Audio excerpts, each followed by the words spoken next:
Hello, and welcome back to ROAD TRIpVIA, the once-a-day road trip trivia quiz. Today's episode is number 566. The category is the American Civil War. Yesterday we did the American Revolutionary War. Today is the Civil War.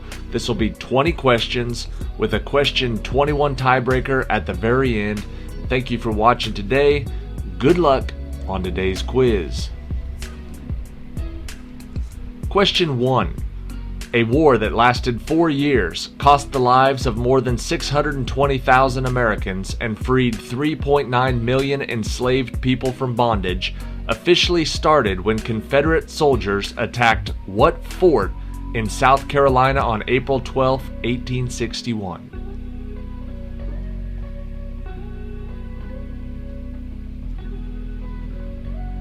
The answer is Fort Sumter.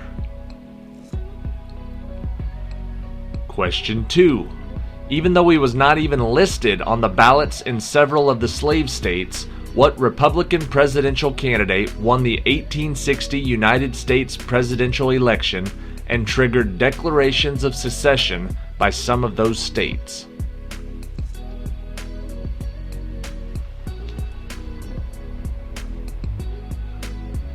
The 1860 presidential election was won by Abraham Lincoln.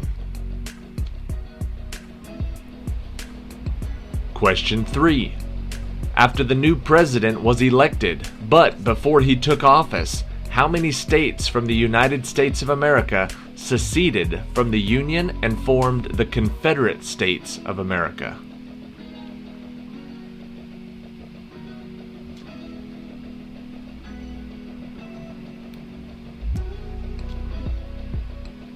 There were 11 states that seceded from the Union.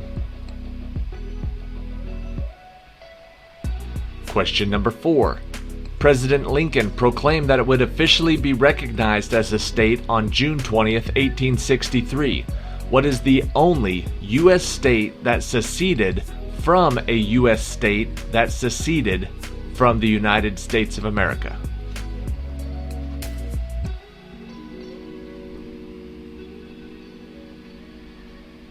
The answer is West Virginia.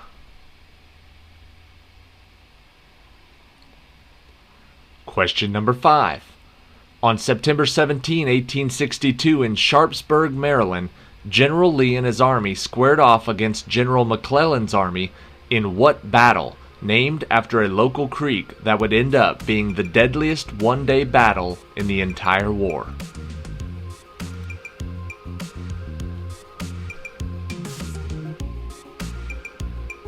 That was the Battle of Antietam.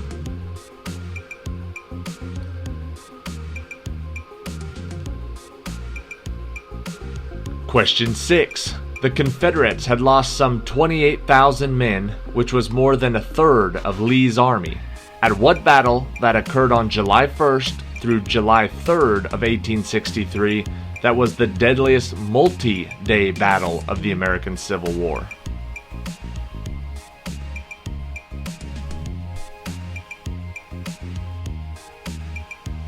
The answer is the Battle of Gettysburg. Question 7. As a member of the Democratic Party, what was the name of the man who represented Mississippi in the United States Senate and the House of Representatives before serving as the President of the Confederate States from 1861 to 1865?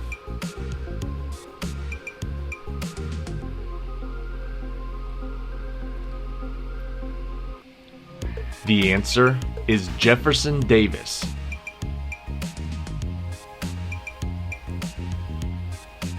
Question 8. A personal reputation as a hard-drinking ladies' man, with his headquarters infamously known for the parties and the gambling, which Union general stated, "May God have mercy on General Lee, for I will have none."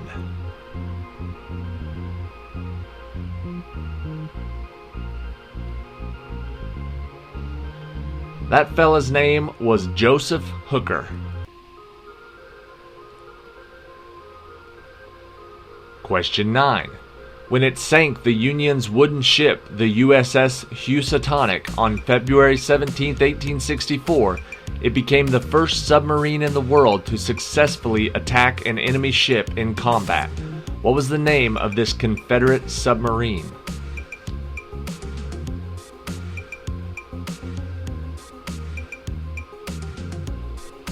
It was known as the Hunley, or the H.L. Hunley, to be more specific. Question 10. General Robert E. Lee's surrender of the Army of the Northern Virginia to the Union forces on April 9, 1865, is often called the end of the American Civil War. Where did the official surrender take place?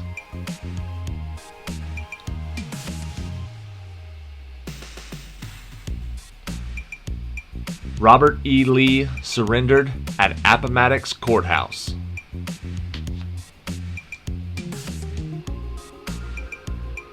Question 11. Effectively ending the U.S. Civil War, Southern General Robert E. Lee surrendered his 28,000 Confederate troops to what Union general with the condition the Confederate men would be fed and allowed to return home?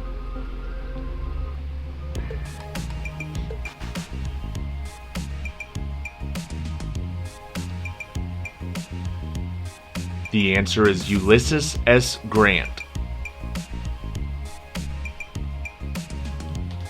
Question 12. What was the name of the legislative action from President Abraham Lincoln enacted in 1863 that freed slaves in the South and enabled them to join the Union's armed forces?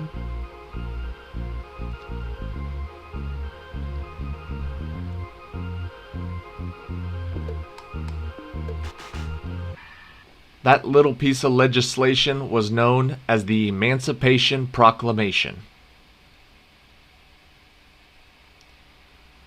Question 13. Which amendment to the U.S. Constitution guaranteed civil and legal rights to African Americans and enslaved persons who were liberated after the Civil War?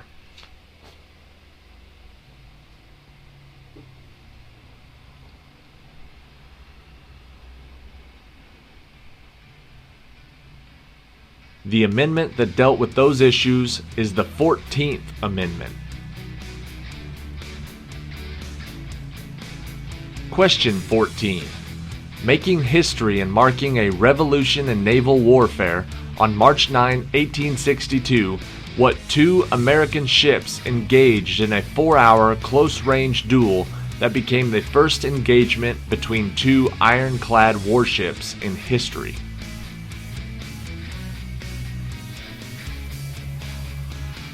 Those two ships were the Merrimack and the Monitor.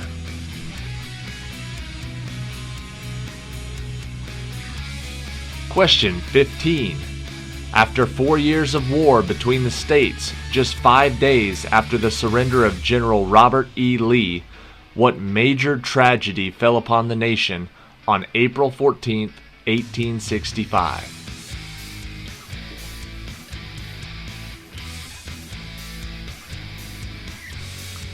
April 14, 1865 was the day that Lincoln was assassinated. Question 16. Abraham Lincoln was assassinated on April 14, 1865 while attending the play Our American Cousin at what popular theater located in Washington, D.C.?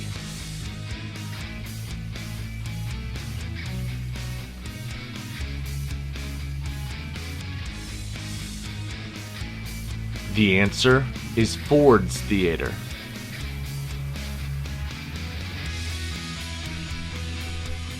Question 17. While fellow conspirators Lewis Powell and David Harold were assigned to kill Secretary of State William H. Seward, and George Atzerodt was tasked with killing Vice President Andrew Johnson, who was tasked with and succeeded in killing President Abraham Lincoln?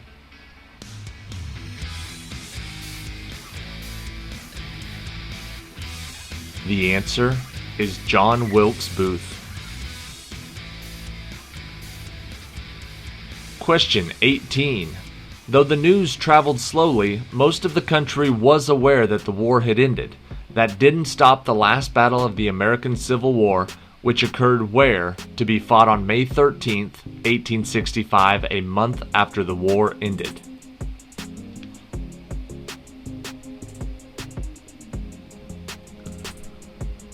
The last battle of the Civil War was at Palmito Ranch, Texas. Question 19.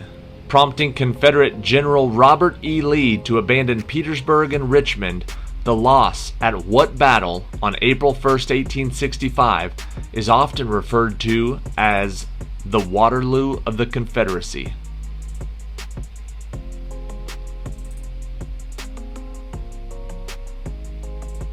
The Waterloo of the Confederacy was the Battle of Five Forks.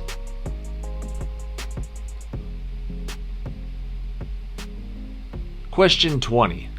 About whom was Dr. James Dunn, a surgeon in the Battle of Antietam, referring to when he said, "In my feeble estimation, General McClellan, with all his laurels, sinks into insignificance beside the true heroine of the age, the angel of the battlefield"?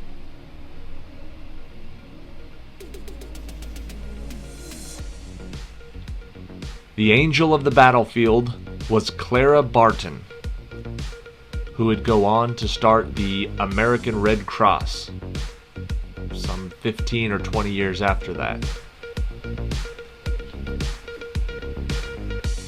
Alright, that is it for today's trivia. Thank you for watching today, episode 566, and yesterday, 565. That was the American Civil War and American Revolutionary War. Hopefully you enjoyed those quizzes. Hopefully you learned a lot. There is a lot of good information in there, and especially in America on trivia nights and quiz nights, a lot of those questions pop up. One of the most common is, who was the angel of the battlefield?